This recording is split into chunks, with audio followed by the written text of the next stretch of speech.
Hey guys, it's Vanity, Ezel, back on our Vanguard deck profile. So if you guys enjoyed, don't like, comment, subscribe, and subscribe. This time we're covering more reveals from DZ Set 5. Actually, this will be the last video for reveals of DZ Set 5 unless a random card gets through, which is interesting because typically a set comes out the week of my birthday, and what they do, this is not only that week, but it's the week we also get Ezel and Varga coming out. Let's go, and let's go into this video started because I'm going to get too distracted. If I'm already on too much dopamine, I cannot not talk. Anyways, we have Exploration Fairy, Rorara, grade 2 and Set 5 Shield, 10k base. Out of rear guard, this unit attacks if your Vanguard's a grade 3 to get Vanguard with Graphia in his card name, retire 1 plant token. This unit gets 10,000 power for the battle. If your opponent's Vanguard's a grade 3 or greater, counter boss 1, this unit gets plus 1 crit for the battle. So, you know, double crit and a 20k swinger with a Graphia Vanguard is nice. The only downside is it only keeps the 10k for a battle, but hey, at least it gets to have a crit on top of that. So it's all around not a bad grade 2, especially when you can restand it with Graphia. So it's a solid 3 over 4 of.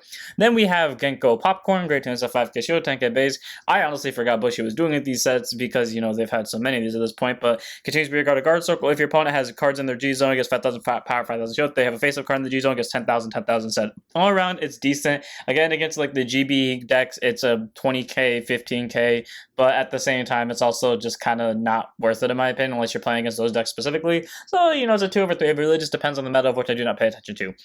Following that, we have Morning Practice in the Calm Seas Tormana, grade 2 and 5k shield, 10k base. I thought this card was revealed before, but I guess it wasn't. I honestly have lost track of time. I have like been so hyped and so focused on recording deck profiles that I have genuinely lost track of time of what got revealed when. Anyways, auto and placed on rearguard circle. If your Vanguards are grade 3 or greater, the Chris Rand in the card name, so blast 2 cards with different card names. Search after 1 grade 1 unit without Sentinel, reveal it, and if it does not share the same name with your rearguard, call it to rearguard circle, give out this power, and shuffle your deck. Okay, so it gets you a grade 1 card that isn't Sentinel. This card is all around really good because none of the Chris Rand cards to my memory actually take up soul. So being able to superior call this via Chris Rain skill because she's not a battle phase restrictor, and then use her skill to search out a grade 1, or, you know, just use Chris Rain to search out Anna's, who then searches out this, who then searches out a grade 1. So you pretty much have 5 attacks on your divine skill turn is all around pretty solid. Following that, auto rear guard, this unit attacks if your Vanguard's a grade 3 grade Chris Rain, give 5,000 power for the battle. This unit gets 5,000 power for the battle. So all pretty decent, you know, it's a 15k swing. And again, it tutors out any grade 1. The only downside is specifically a Soul Blast 2 cards with different names. So if you try to run extra Soul Blasters, it's going to be a 50-50 card. And typically you're only going to be able to use that twice a game unless you have an extra Soul Charger in your deck. But you know what, Tormana? Oh wait, no, never mind. Rochelle exists, so it's not going to be that hard. But either way, Tormana, very solid grade 2 to have, at least a 3 of. I don't think you want to push it higher than that, but still a very good card to have for Chris Rain. Then we have one of the more interesting 18k boosters, and that is showing off oneself Anver Naganja. I'm not even going to try to pronounce that properly. Grade 1 boost, 5k shield, 8k base. Auto rear guard, when it boosts, if you use Divine Skill of your grade 3 guard Vanguard Chris Rain in his card name during this fight, this usually gets 8 plus 10,000 power for the battle. So until you Divine Skill with Chris Rain, she's just an 8k vanilla. After you Divine Skill with Chris Rain, she's a consistent 18k booster for free. I don't know how to feel about that, because I'm trying to remember, like I haven't touched Chris Rain in a hot minute, but I'm trying to remember if she had an 18k booster, or like if there's anything in my deck that I'm willing to drop for this, because honest to God, a free 18k booster that only requires the Divine Skill isn't that bad. I mean, yeah, the turn you get to grade 3 if you went second, she's not going to be useful, or like the turn after if you went first, because Chris Rain requires to attack a grade 3 or greater, but honestly, not a bad card. Jew of Tech, 18k booster. Then we have, great to you, Knight of the Great Bows, Krigrel. Remember those few times I always say, like, oh, but she always gives the really cool-looking cards, the shitty generic effects that I will never use? They did it again, and of course they did it with a card that looks so beautiful. Look at the hair! Look at the bow! I love this unit, and of course they gave it this skill. So only because I love this card, I'm going to read the skill one more time. Normally I would just skip past it. Grade 1 boost, 5k shield, 8k base, continues if your G-Zone has no cards in it. It gets the following. Act hand, if you have a grade 3 get a Vanguard, ditch this card and put total 2 cards from your soul or drops them originally in the red deck back into your right deck face up. Check the top 7, shield to 1 grade 3 or get a card from one with a different card name from the Vanguard. Reveal, put your hand, shuffle your deck. If you don't reveal a card, put this card to hand. So it is a way to recycle itself and basically use its skill again. And then auto, when it's put on guard circle, if you have 3 or more cards in your damage zone, easiest way to proc this. It gets 5,000 shield 10 in the battle. If your opponent's G zone has a card in it, bind a grade 3 or greater from your drop zone or soul, and this gets 10,000 shield for the battle. Okay, it's a 20k shield. Again, it has to require the opponent to well, it doesn't require you to play G zone cards, and it does require your opponents to play G zone cards, but man, why do they always have to give the cool-looking cards the shitty generic skills that no one runs most of the time because they are very specific to what they're supposed to do? I love this card so much, and it got ruined by that skill. I will never forget over this. 2 of, I guess. Honestly, I'm gonna run this as a 4. There's a 50-50 chance I run this as a 4 in one of my decks just so I can see this card. Then we have Heavily Rising Dragon, Link Spear Dragon. Of course, after I do all my deck profiles and actively say Alden did not get support this set, Alden then proceeds to get support. Anyways, auto rearguard when your other unit is placed on rearguard circle on this unit's on. If your Vanguard's a grade 3 guard, Alden, choose one of these, give it 10 as power for the turn. Okay, cool. It's kind of like worse and better Rationale. Rationale being, of course, the really good supporting grade 3 for Destined Alden, where this unit gives... It could give the unit that was placed on top of it 10k, but it didn't give anyone 10k, as long as something else was placed on top of it. So, and it does it for free. So all around Link Spear, it's good. It's not a 4 of, but I would recommend like somewhere a 2 over 3 just for the extra 10k. You could pass it on to Vanguard, you could pass it on to the other rear guards, doesn't really matter. Then we have Fanagon, grade 1 boost, Vodka Shield, AK base, auto rearguard when your other unit is placed on the rearguard circle on the same column as the unit. CB1, choose opponent's back or rearguard, retire it, and it may be activated if the unit was placed on this unit circle. So, aka either it's placed in front of it / behind it, or it's just placed directly on top of it. Really works with the Alden's playstyle because, you know, you could afford to call on top of it and then Alden would bounce back to hand, and then simple CB gets rid of a back or rearguard. I wish this could bop front or rear guards, but you know what? We take what we can get. This doggo is fine. I mean, he's got a cool cape, and that's pretty much all I'm going to give him, so 2 over 3 of, honestly. Then we have this, and I don't know how to feel about her. Knight of Heavenly Drive Dilprez, but that's not meant to be bad. I like this card. It's an easy 4 for me. I just don't know how to feel about that. Anyways, good units at 5k, show 10k base. Auto puts on rear guard circle by the ability of your Vanguard, Alden, the card, and choose one of your other units against 5,000 power for that turn. And then if this unit is placed on rear guard circle that a unit was on, the 5k becomes a 10k instead. So sadly, she can't give herself numbers, but she can give Alden numbers. She can give the other rear guards numbers. And the reason why I like these 2 in particular is because Alden was always like my weakest attack, and now Alden can be on the same power level as anyone else because Rationale gives his power to the unit that was placed on top of it. So I don't really have to worry about that. And then continues guard circle. If your Vanguard's a grade 3 or greater Alden, it gets 5,000 shield. Okay, 10k shield. Very solid to have. This card is honestly really good. It gives power to any other unit that isn't itself, and it's a 10k shield once you hit an Alden. So yeah, very good grade 2 to have, just 4 of. And we have, yes, Flam Glams.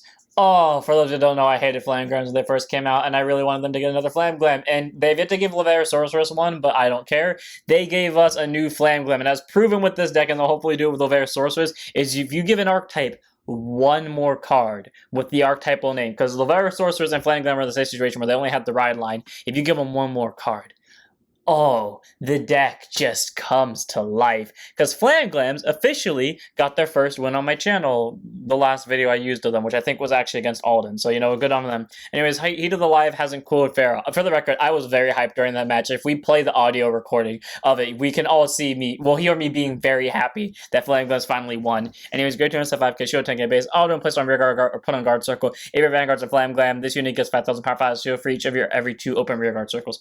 Armor pretty solid. There's a Flam Glam card released both in their debut set and the set afterwards, where one would get power and one would get shield by some arbitrary value. Actually, it was 10 for both of them. And while Pharaoh can't get 10 for both, it can basically get 10 with its skill, and it does both at once instead of just getting power or shield like the other 2 did. So all around, I like Pharaoh a lot. She can be defensive, she can be offensive, and I think she's an amazing support card for the deck. And even though I have not used her yet, I definitely have more chances to use her compared to the other 2 support cards that I ran in her place originally. So 2 over 3. But I like how I've consistently changed that slot on the deck too. Like originally, it used to be a 4 with the shield one, then I went to 2-2 because I wanted offensive and defensive, and then I just went to pure 4 copies of Pharaoh because it's Pharaoh. Then we have Glowing Base Nibroli, grade 1 boost, Vodka Shield, AK base, auto drop zone. When your other unit with Flam Glam's card name would be retired by a card's ability, bind this card, choose one of those cards put to hand. Okay, the way you're supposed to look at this is this unit kills herself to add back any of your retired units in case you're playing against something like Gandiva, so you don't lose your cards. However, this card is meant to combo with this because her second skill involves retiring herself. This card's fine. It's like a 2 of, but I wouldn't go anything past that. Flam Glam supporting Qatar, though, Grenadine, supporting is such an insulting word. It's a true word, and she does it very well, but it's such an insulting word because this card does everything. Grade 2, intercept, 5k shield, 10k base. It's a Flam Glam. Already that makes us a 4 of. Auto and place on rear guard circle from the hand. CB1, check the same number of cards on the top of your deck equal to the number of units of Flam Glam in their card names. It doesn't have to be different card names. They can all have the same. And counting herself, choose a card from among them, put it to your hand, and show for your deck. This deck, and I said in the deck profile, consistently gets 5 Flam Glams on board on the grade 2 turn. So that's just a simple CB1, check top 5, add anything to your hand. And the best part is, it's add anything to your hand. It doesn't have to be a unit. It can be an order. It can be a trigger. It can be a PG. Grandine is such an amazing grade 2, and for that skill alone, she didn't even have to have this other skill. This card would already be a 4 of, yes, because of the Flam Glam name, but just because of this skill too. She could have just had this, and that would have been fine. That would have been an easy 4 of. But as for her second skill, act Rearguard. If your Vanguards are grade 3 or greater Flam Glam, by Energy Blasting 2 and retiring her, you, the player, get the original power of all units with Flam Glam in the card name becomes 13,000 until the end of the turn. Pretty solid because while it doesn't affect the Vanguard, your entire board, which again is mostly Flam Glams, immediately turns into a bunch of 13Ks, meaning just normally they're 26K columns, which triggers 36K Persona Rides, 46K, plus the really good grade 1 with the blue Qatar makes them add extra 5K to both, meaning they're both 18Ks, so it's a total of 36K columns inherently without any Persona Ride BS. Grandine is an amazing grade 2, but she knew what they were doing, 4 of. Then we have, of course, Aurora Battle Princess support, because why wouldn't Bushy support this? Aurora Battle Princess captures Shirino, grade 2 and 5K shield, 10K base. Auto rearguard this unit attacks if your Vanguards are grade 3 or greater Seraph. Soul boss 1, your opponent chooses a card from their hand, or sorry, a card from the drop zone. Imprison it in the prison, and this unit gets 5,000 power for the battle. Okay, cool, takes a card from the drop zone, 15K. And then auto rearguard at the this unit attack. To retire this unit, chooses an opponent's card in prison. In their prison, you may bot deck it. If you do, draw a card. Okay, cool. It's a way to get rid of your opponent's in prison cards, way to retire itself, so in case your opponent has benefits from retiring rearguards that turn. Say, for example, they're using OG Eugene, you could cut that out, and you could also get a draw out of it too, while also returning their stuff to deck so they can't get it out later for superior calls. Capture Torino, not a bad grade 2, nice support card for prison. I don't really know what normal prison deck looks like at this point, so 3 or 4 of. And we have Rush 2B, grade 2 and 5K shield, 10K base, auto and put on guard circle. You may choose one of your opponent's in prison cards. If you chose, your opponent puts that card into the hand, and this unit gets 5 and has a shield for the battle. Okay, upsides, you get to pick the card, so you could just pick a useless card in prison. Downside, you're giving them discard fodder / possibly an important piece to their plan, because technically speaking, you don't know what else they could have in the hand, so that could just be the key to their victory, and you're just giving them a way to get it for free, only to get a 20K shield out of it. This card is not worth it, but if you want to put it as a 2 of, go ahead. And now to the last reveals to start off my birthday. Hopefully these are good. First up, we have Unparalleled Dragon's Leaf, Varga Dragress Rakshasa, grade 3 to 9%, 13K base, Malworm state, so auto when placed by writing from a unit of Varga in its different card name, or unit that's already in the Malworm state. Till the end of this fight, this unit is regarded as the Malworm state, and if your Persona Road was not activated by a ride this turn, activate Persona Riding. So free Persona Ride and basically Unison Dress. And then auto Vanguard once per turn, when your unit in the Malworm state attacks the Vanguard, when this unit in the Malworm state attacks the Vanguard, retire all your opponents, retire all players' front or rear guards. This unit gets 10,000 power for that turn, and then at the end of the battle, by counterblasting 1, retire all back or rear guards, stand this unit, and it loses 2 drives for the turn. Okay, pretty cool that he just swings for 23K, murders the board, and then if you really want to, you can choose to stand him, so you don't have to stand him if you don't want to, but if you want to stand him, cool, back row murder. And then Divine Skill, Auto Vanguard, at the end of this unit attacked, if it was stood by this unit's original auto ability this turn, CB1 stand it, and it loses, and it gets 2 drives. Okay, I am disappointed that it's not more different from OG Varga, but I will say this. The fact that the restand is no longer mandatory, so if you don't want to waste the CB on it, you don't have to. 2, it does get a back row kill, and 3, its stand is no longer restricted to the opponent being at 4 damage, so if they just hard guard you and stay at 3 the entire time, you can still rush Asuka's Divine Skills. So, all around, not a bad grade 3. I wish it was a little bit more different, but hey, you know what, this is honestly a really good upgrade, so I'll take the 4 of. Then we have Fiend Beast Ushiano Maru, grade 2 and 5K shield, 10K base. Auto when is retired from the rear guard by the ability of your grade 3 greater Vanguard Varga in the card name. Choose any one of your units, most likely the Vanguard, give it 5,000 power for the turn. If your Vanguard's in the Malworm state, give it 10,000 instead. Okay, all around, pretty decent, you know, someone gets 5K. If not, if the Malworm state, they get plus 10. It's essentially Twin Impulsive without the ability to call to rear guard. I don't know if I'm going to be running this because, like I just described, it's Twin Impulsive without being able to call to rear guard, but if I do run it, it'd be a nice tool just because, you know, 5K to whatever's still on board. Then we have Storm Slash for Dragon, Grid 1 Boost, 5K Shield, 8K Base, Auto Rear Guard. When this user is retired by the ability of a grade 3 greater Vanguard Varga in the card name, you may call his card to rear back or rear guard circle as rest. Any back or rear guard circle, okay. And if your Vanguard is in the Malworm state, Soul Boss 1 stand this unit, and that contains rear guard. If your Vanguard's in the Malworm state, this unit is 5,000 power and active on both press turns.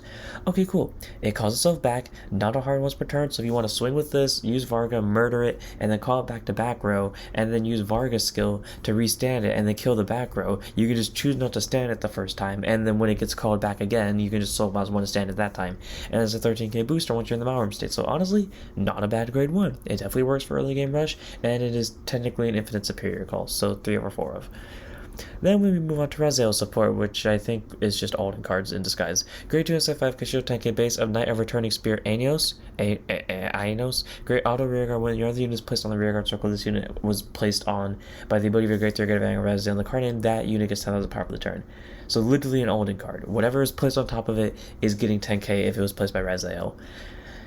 Not bad, you know, because Ezel wants to commit boosters, and the next card kind of agrees with that, so I guess 2 or 3 just for the sake of I have an excuse to use Ezel now.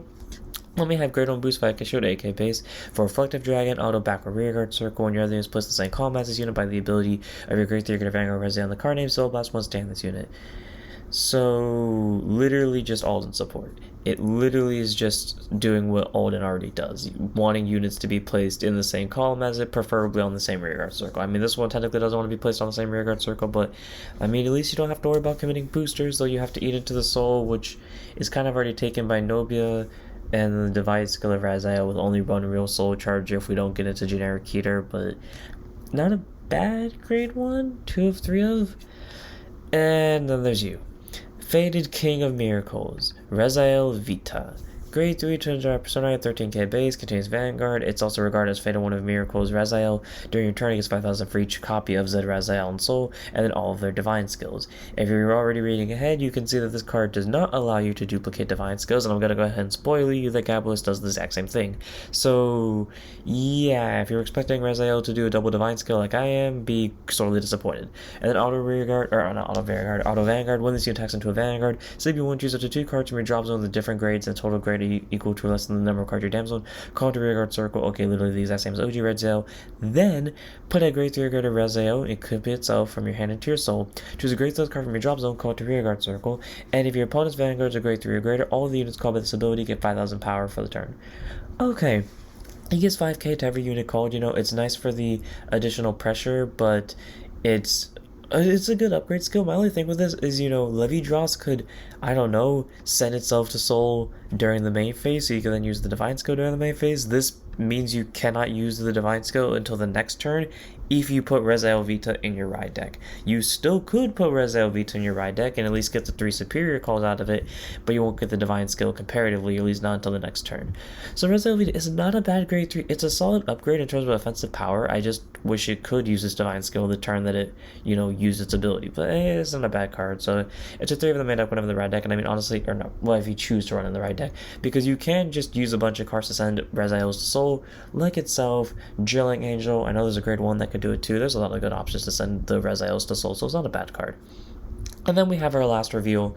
I'm pretty sure there's still a few set 5 cards waiting to be released, but I guess we'll go over that next video because this is the last one that Bushy chose to reveal on stream. Blast Dragon Gabalist. Grade 3 to 9% 13k base, auto and placed on rearguard circle. Soul Blast 1, check the top card, put it to top or bottom. If you put it to bottom, this unit gets 5,000 power, so 18k. Not bad. It's pretty much a generic card for all of Keter, and then auto rearguard. When this attacks, if your damage has 4 more cards, it gets an extra 5k for that battle. And then if this card is placed by the ability of your Fated 1 on rearguard, and you have not drive checked for your rearguards this turn, CB1 gives this unit 10k, lose a drive instead of 5k, and perform drive checks. He can stack the top deck, and he does work for both Leo and Ezel.